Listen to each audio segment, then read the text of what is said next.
the day will come from Movellus. Mo Faisal, who is the CEO and co-founder of Movellus, holds a doctorate from the University of Michigan and holds an immense amount of knowledge from his time both in academia and in industry at companies such as Intel and PMC Sierra. Today, he will be disclosing Movellus's unique approach to clock topographies for AI and heterogeneous SOCs. Mo, whenever you're ready, take it away. Thanks for that introduction, Akash.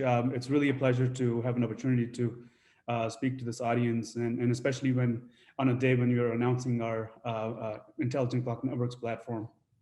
Before I get into the talk, I want to reflect on various discussions that have taken place at this conference, since Monday. As Akash mentioned, we've talked about various MAC architectures and various SoC architectures and various sort of data-specific architectures. There's a lot more that goes into putting together an SoC. One of the things that I actually really appreciated about Linley's discussion on Monday morning was, he identified a few of the areas that various architectures are trying to address. These are power consumption, so ops per watt or ops per second, which is a performance, latency, throughput. So various architectures are sensitive to different things. One thing that a lot of the audience probably know, that each of these aspects is actually affected by the clock distribution on an SoC. So today's technology is sort of a very simple buffer chain, and you keep buffering it or you use a mesh, but it's time to put intelligence in that. And it's really an honor for us to announce our Maestro Intelligent Clock Networks platform here at Linley today. A lot has gone into putting together this platform, a lot of hard work from our Movellus team, but also a lot of feedback, a lot of candid feedback from various customers. But since we're talking about AI, I'll mention some of our select AI customers.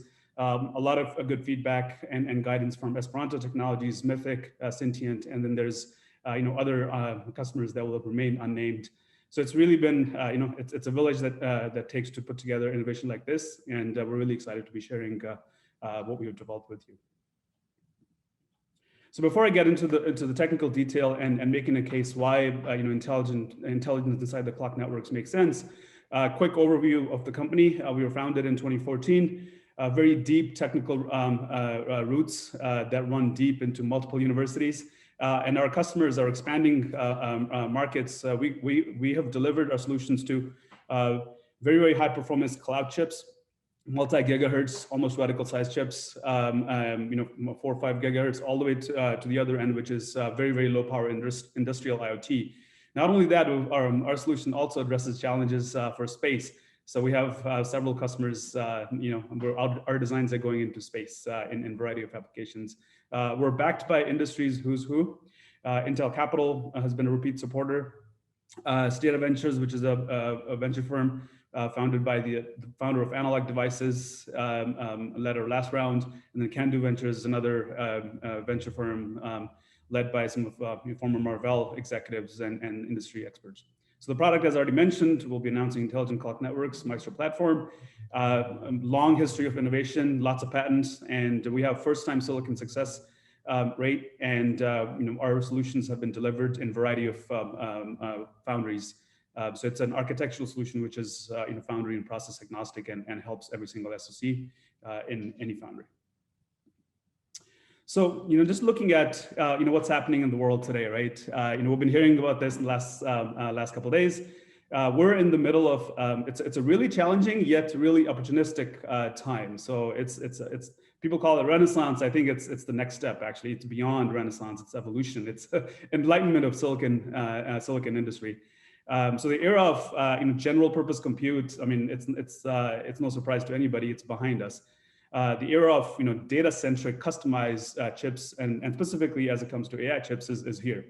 That's why there's over 100 AI silicon startups that are all addressing different markets, different applications, and there's actually room in the world for all of those companies to succeed and make an impact. That poses a very specific, very interesting challenge. Scaling alone is no longer sufficient. So if you look at the performance numbers from 7 to 5 nanometer, you only get about 11% frequency increase. And then when you account for all the things that you have to do, those numbers typically drop beyond that as well. So scaling is no longer the sufficient solution to just pump out more and more compute. Design cycles are getting longer as well. Now, Design cycles, foundry takes longer and longer to turn around your silicon, yet, the marketing and go-to-market folks tell you that, hey, you have to deliver this chip in 12 months, right? So who's getting squeezed? It's the designers that are getting squeezed as a result, because the foundries are they're not going to budge. They have their timelines that they do, and with the recent chip shortage, it's even getting worse. So that is another challenge that is facing the industry. The other opportunity / challenge is big chips is no longer the business of the top 20 semiconductor companies. So the 100+ startups that I mentioned, a lot of them are doing very, very big chips. A lot of them are doing 600, 700, 800 square millimeter AI chips. And how they're doing it, they're buying a lot of IP, they're integrating it. While integrating it is not a walk in the park. It requires NOCs, it requires memories, it requires architectural information, it requires a lot of infrastructure in the back end as well. So that's another challenge and an opportunity that is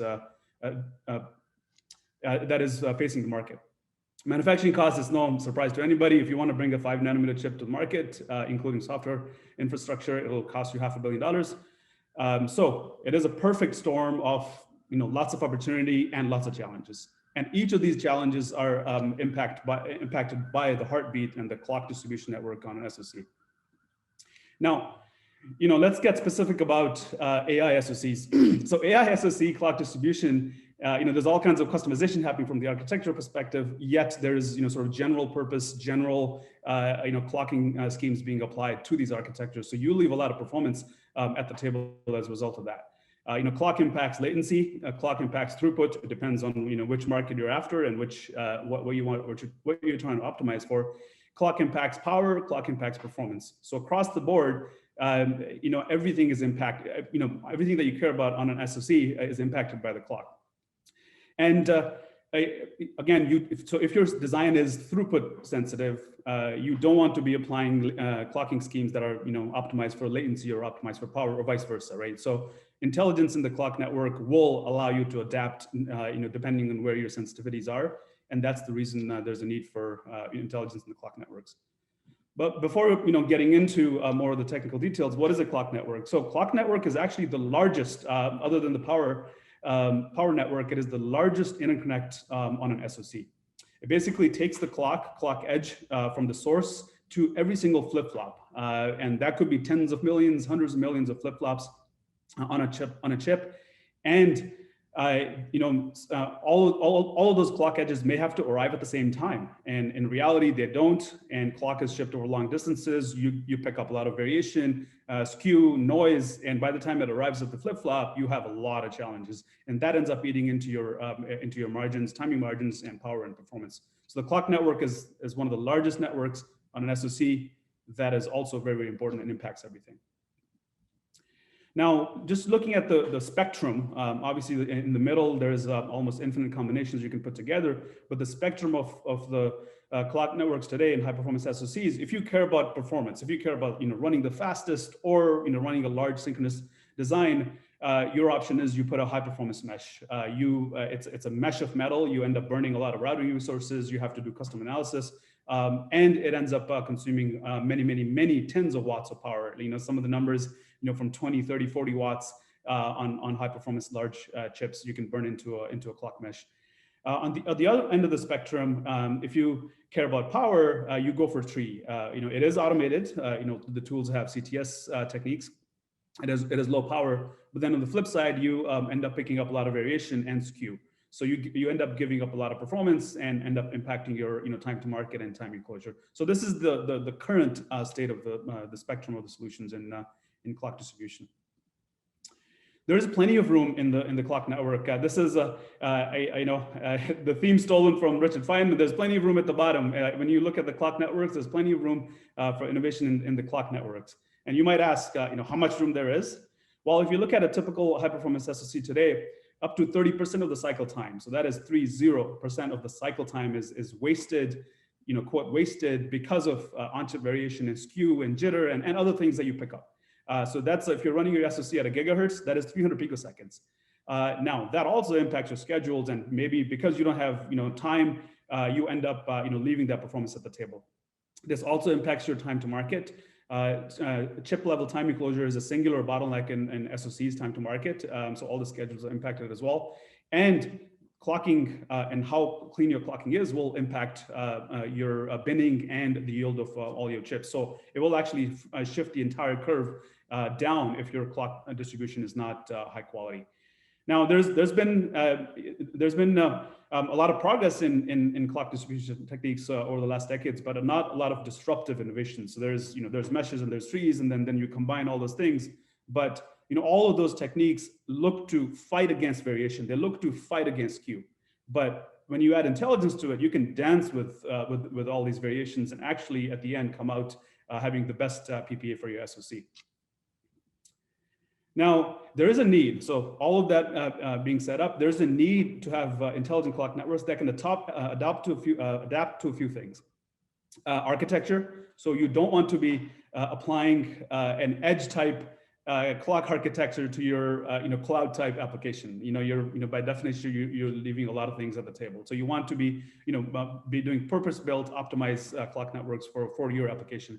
In the AI space, there's obviously a lot of activity and there's different needs. So if it's inference and inference at the edge, you care about latency. You want to get this done very, very quick. And if you're looking at training in the data center, you're probably sensitive to throughput and other things. Now, similarly, this talk is focused on AI, but clocking is a challenge across many markets. Networking chips have large clock networks that need to be synchronous. That is a really big challenge. And then other markets, CPUs and mobile can have mixed clocking techniques where you can have many, many tens of clock domains as well. So there's a need for an architectural, automated, intelligent solution so that we can adapt to all these needs of these markets. So let's paint a picture here. What would an intelligent clock network, so short ICN for short, would look like? At a high level, it'll sense and compensate for any of the clock variation and OCV across the whole chip. And when you actually distill one level down into, okay, I open my SoC, hey, what does it do for my SoC compared to other clocking techniques? It will provide the best power consumption in the clock network, while also giving you the best timing margins or the best quality of the clock. So basically, tree level power, but mesh level performance. So best of both worlds.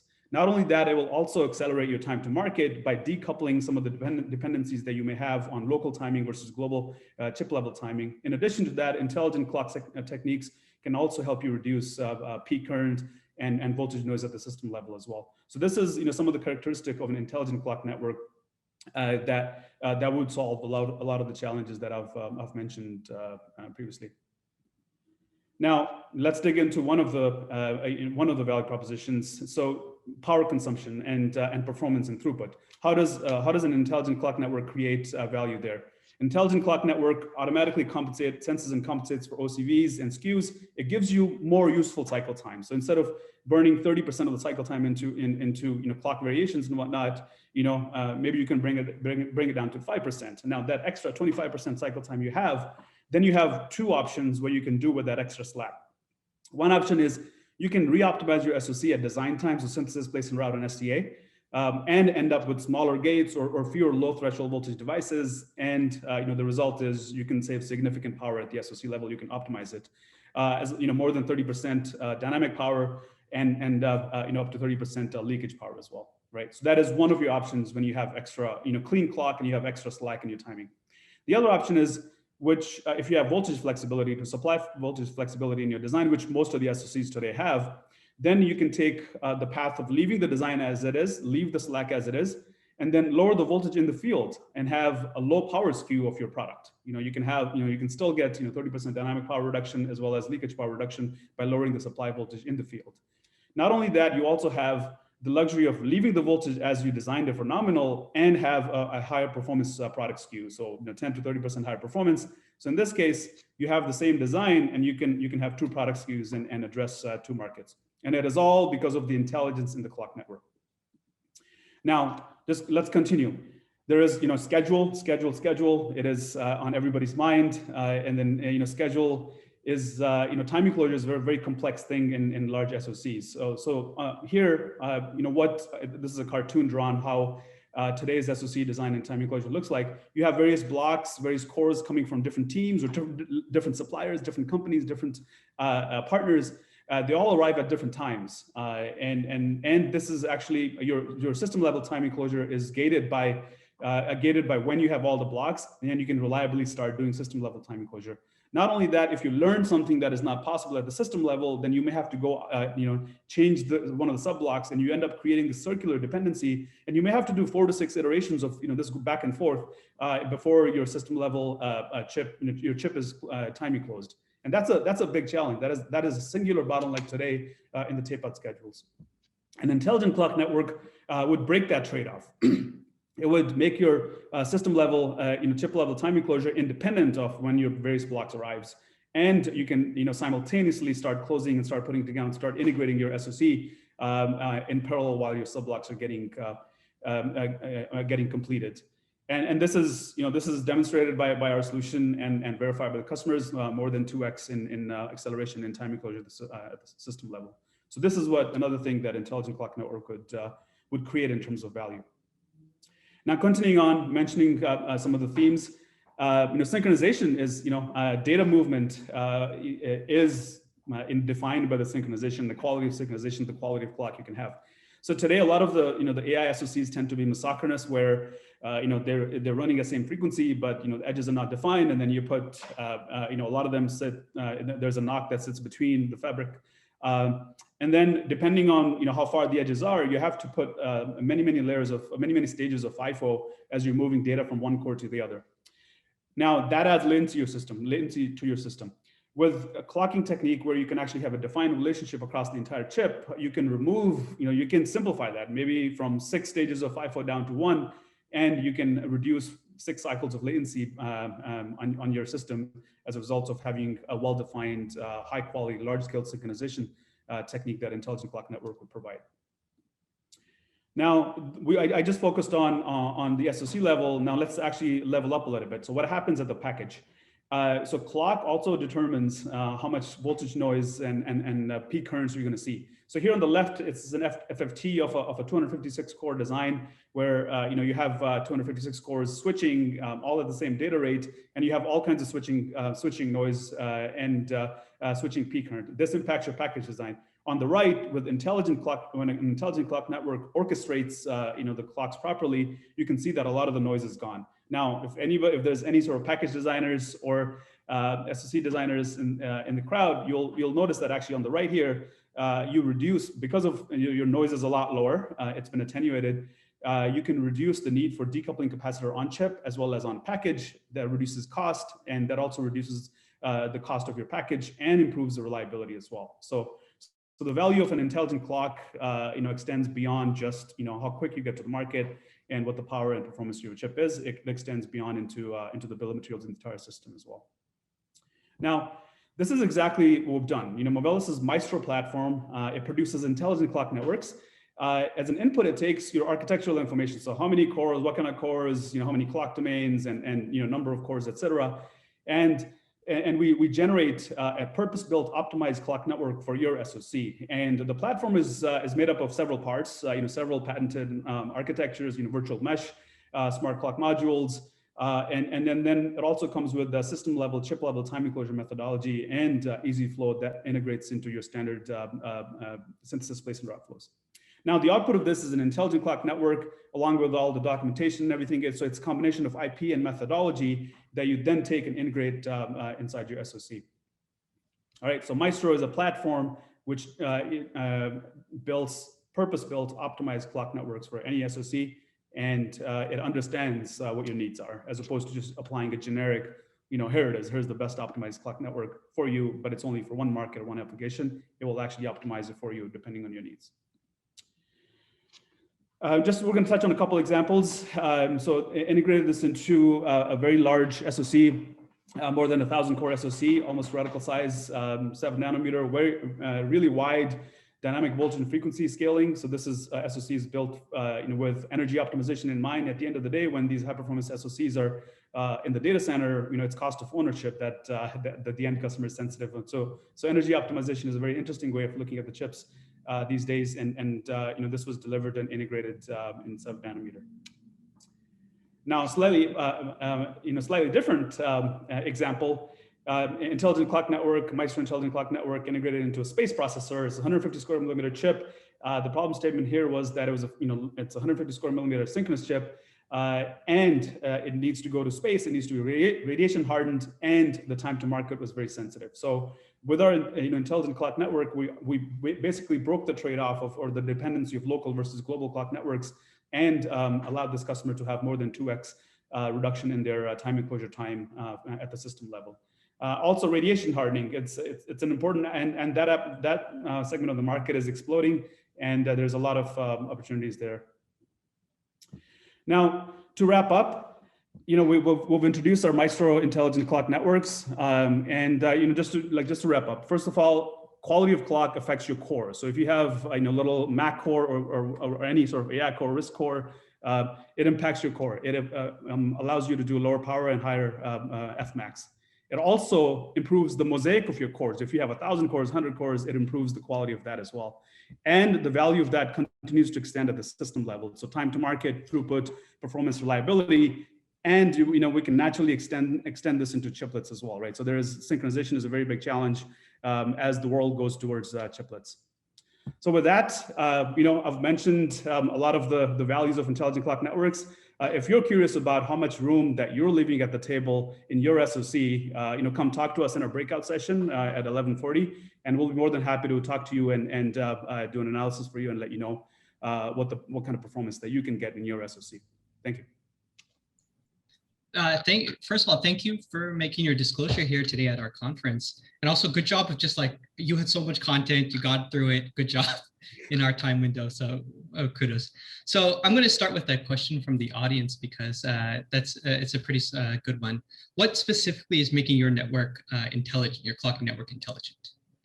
Yeah, so our clock network is built, it is built with a variety of things. Like it has, our architecture, which is a virtual mesh architecture. It consumes tree-level power, but it has the quality of a mesh, and it has smart clock modules. And these smart clock modules, you can distribute them across the chip. It comes as part of our package that automatically sense and compensate as OCV and skews are being built as the clock travels along long distances or on-chip variation builds, and it automatically senses and compensates for that. And it is intelligent in silicon. So you can actually bring it up in silicon, you can actually tune it in silicon. So it's not something that you're pushing at design time. It is actually a combination of all of that. So you basically don't have to worry about OCV and skew. That's what makes it intelligent. So as we kind of touch on now, OCV and skew, could you kind of discuss the effects of your Maestro platform on the amount of compute resources needed, especially when we're talking about full chip timing and block level timing and things like that? Yeah, no, that's an excellent point. So thanks for that question. So our smart clock modules automatically correct across PVT. So any OCV and skews are automatically corrected across PVT, which will result in our customers not needing to close their chip at 150, 160 corners that they close today, right? You can actually reduce that down to 10, 15. It is design dependent, customer dependent, but because you have across PVT correction in the system, you can reduce the number of corners. Now, number of corners directly goes into the compute need and how many servers that you need to run your STA and everything. So significant reduction there in terms of the need for time enclosure resources. So the next question comes from the audience, and they're now streaming through. Can you discuss kind of the effect of your platform on guard bands, and how does it minimize? Can it be eliminated with your platform? What are we like? Yeah. So the guard band, I'm going to assume that they're referring to sort of the timing margin, how much room you leave in the clock for any issues. So if you have, if 30% of the cycle time is, because of the clock non-idealities, now with the automatic correction, you can bring it down to 5%. Your guard bands, if you want to add guard bands, you can keep them as it is, but you get that extra performance. So you don't need to guard band as much. You don't need to leave extra 100 picoseconds slack in case something breaks in the system, right? So all of that, that you will be corrected. It will be corrected across. And by the way, there's all kinds of debug hooks and open loops and things like that you can actually figure out in silicon. So there's a lot of intelligence there. So I'm going to combine kind of two questions in one here.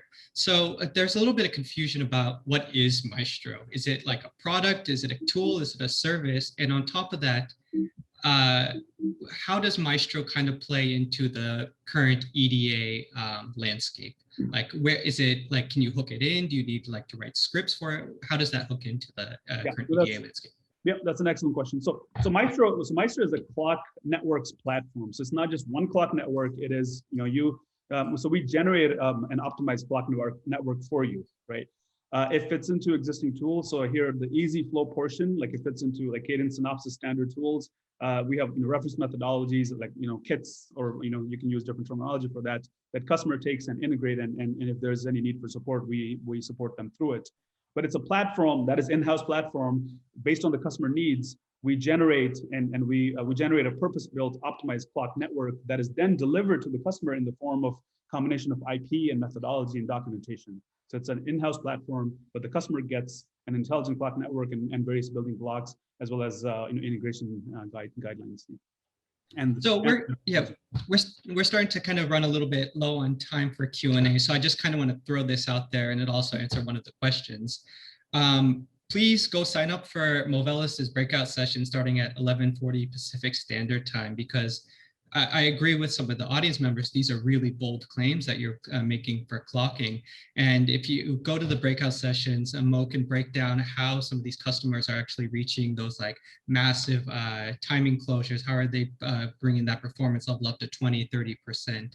So please come sign up, and he'd be able to kind of break it down for you in a more intimate setting and answer some of your questions about how you can kind of boost your clocking needs.